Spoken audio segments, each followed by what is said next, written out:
Bismillahirrahmanirrahim. Milletê me tim gunehê xwe, sûc û xetayê xwe, şaşiyê xwe dike sûyê Xwedê Teala. An dike sûyê qederê, an jî dike sûyê şeytan. Ana jî dike sûyê sosyal medya civakî taybetî TikTok. Divê TikTokê mala xelkî xirab kirî. Milletê me tu carî millet yani insan mirov tu carî şaşî û xeletiya ji xwe qebûl nake.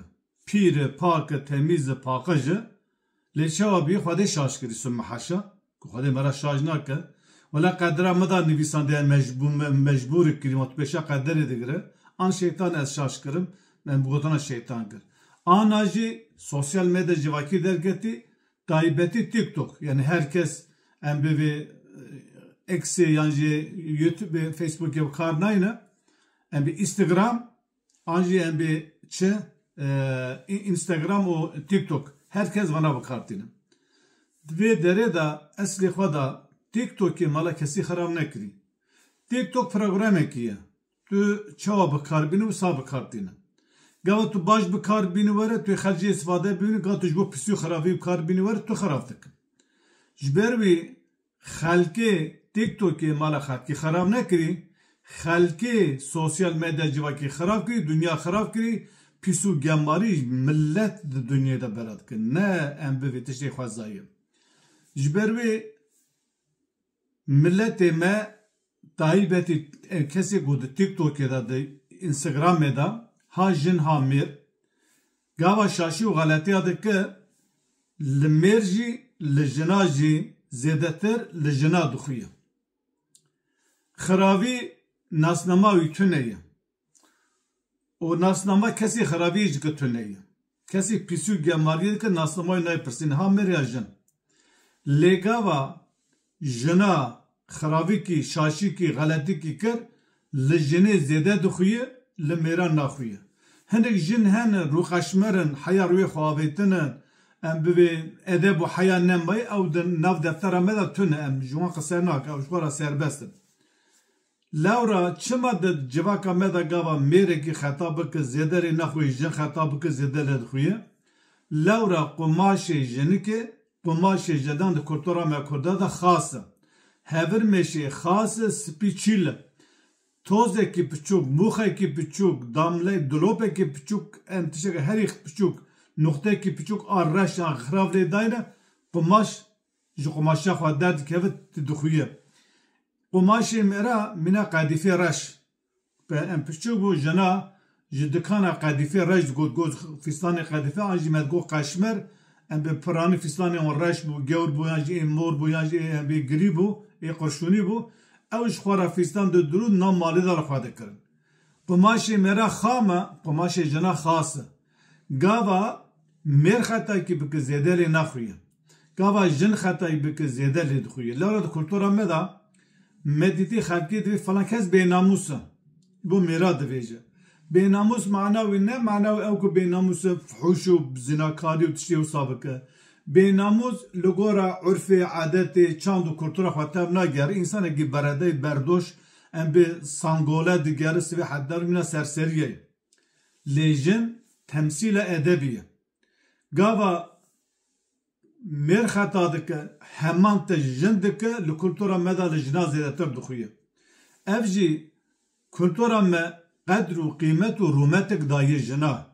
Dixwaze leke were ser ronê çavê wî, ney ser jina wî, xwenga wî, qîza wî, diya wî, qîza xwenga wî, qîza birî wî, ala kul malbatê da.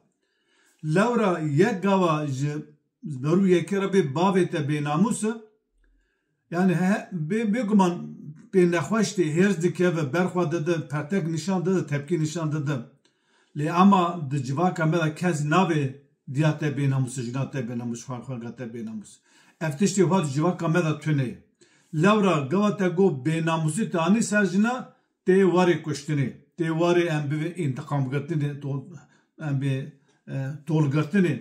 Ji ber vîya ya gava jin pîs û xeletikî bike û mêr bike li ser jina dixuye. Mixabin vê sosyal medya civakî qismê jina, ne temamê jina, jin hene jin kok hene, qismê jina, qismekî ji jina heta ji destatê ji bo ku şan û şohret û ام بی مشهور به همو آراوین خواه جنانی بکارتینه حتی جی خواه نامحرم حتی اودا خواه رازان حتی نوین خواه نشان داده حتی در نوان نوینه دا ام بی تشتاد ام دوینن ویدیو پاوه دکه حتی در نوان نوین خواه دا چوا دکه وشان زنده دکه اوان تشتی وها دوی هر کس وی بزانه به انسانی که حیا روی خواه قطان دی انسانی که ادب و نمای انسانی که مرج بوی مهم نن انسانی که ام بی زواج و عرف و عادت بو و مهم نن مسئله جنسی من مسئله مرو چای کی بخواد تلبی قوی خورات قوی گدن خور ام جوانا قصه نکن اما انسان میکو خودی مالبات خودی ناموس خودی شرف دوی جوان تشته دور بسکره تایبتی جن لورا زارو قیز مرا زار مرا جدیه خو ادبی حیای ام به شرمی جدیه خو هلده گاوا جنبو جنا کولانا سوی حتی نیواری سر حتی ساعت 3-4 شبیر سر به تیک توکی رو بشان زنده داما ام به مرد آلی کی زن آلی کی بکی میری اون پریوانشتونی مرد آلی کی زار آلی کی قیز آلی کی ام مالبات هانی ویران بیه جبو خاطری مرو ملته کی ام به ملته کی هلوشینه ام به سوسی دنیای دا جبه شر انیا شرک و دخوازه ام به اخلاق و عرف و عادت نام ملت راکه بسی چینیین ملت را بسی آواد توازن ملته کی ام به بروخینن تدا ام به جن هلوشینه کو جنام وقت ملت نمینه یک اول ایریشی جناده که ده مثلا جنان دا ام به پر پروگرام چه که پر وشان چه که کو جنان دی خاطر بکه بمنا میرا اخلاق و عرف و عادت جم جنان نمینه آدو دا ماموسته معلم کسی کو تربیه و تعلیم و ام به پرورده داده انسانا مثلا پرورده اساسیا عالم و علما روسپی و زانای ملته کی ev her sigava de nava civake da hate bin pêkirin sosyal medya civake da qedr qîmet ji nara ji mamostara ji alimara ji ulemara ji zana Rûspî milletê kirin ama ew milleta zû em bê hildiweşin û zû malbat têk terin wê şaxê mala wan xirab dibin. Ji ber wê gelî xuşk û birayê me gudarî dike. Sosyal medya civakî tu çi qas bibêje kes min nabînî ji Xwedê tedvîne. Çavdêr Xwedê Teala'yê, Reqîb Xwedê Teala'yê, tu telefon te destê te daye, şifre destê te daye, sê dîwarê te em bibêjin, sê dîwarê te girtî, li dîwarê te para vekiriye, ew kesê ku ev program çêkirî, dayê destê te hemû tiştê te divîne. Resmê te, mesajê te, peyamê te, pisiyat tu dike, çiyî tu dike gişî divîne. Ji wan zêdetir jî Rabbi alemê dinivîsên ev hem divîne hem dizane û meleketê milê rastê û şebê dinivîsîne. Ji ber tu nebê wele ez bi tenê me ez peyam binişînim, ez frankesera bu başana zendî qise bikim, ez bênamûsî bikim, tu çi bike roja qiyametê tek bi tek tê pêşiya te û tu hesabî bide. Ji ber wê jin taybetî bira li xwe li zarê xwe li keçê xwe xwedî derbikeve bive timsala edeb û heya û em bive şerefê mîna em bê diya xwe mîna pîrkê xwe ne mîna van jinên sangolayê bê rûyê bê heyayê ku ferqa wan û mêra ji hev tune ku qedrê wan jî însanê gava ji bo mîna mêra qedrê wan jî nav însan da namîne. Ji ber wê kerema xwe re hem bive endamê vîdyo me û hem jî destekî bide hem jî şîrove binivîsin hem jî van vîdyoya me ji kerema xwe re belav bikin.